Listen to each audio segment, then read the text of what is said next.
আসসালামু আলাইকুম everyone, this is Tania from Tania and Rafsan's blog. বললেন তো এটা কি?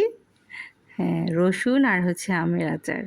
এটা আমরা চুলায় দিই না, শুধু তেলটা চুলায় গরম করা হয়। এছাড়া সম্পূর্ণটাই আর কি এমনি কাঁচা শুধু এটা মানে রোদে শুকাইয়ে এটা আচারটা বানানো হয়।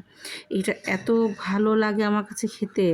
আমার আম্মুর মস্ট একটা, আর কি বলবো, এটা সিগনেচার আইটেম। এটা মানে আমার আম্মু এটাকে খুব সুন্দর করে কি বলে, আম কুচায়ে এর সাথে অনেকগুলো করে রসুন দিয়ে, কাঁচামরিচ দিয়ে, অনেক ধরনের মশলা দিয়ে এটাকে শুকায়ে, তারপর এরকম করে কিছুদিন ভালো করে শুকায়, তারপর এরকম বয়ামে ভরে তেল দিয়ে তারপরে শুধু এটা রোদে শুকানো হবে। এটা খেতে এত লোভনীয়। আর আলু ভর্তাতে আমার এখান থেকে যদি একটু আচার না নেওয়া হয়, আমার মনে হয় কি আলু ভর্তাটাই পুরো একদম মানে বিস্বাদ লাগে। এত টেস্টি, বিলিভ মি, এটা খুবই মজাদার। দেখছেন, দেখতেই কত লোভনীয়।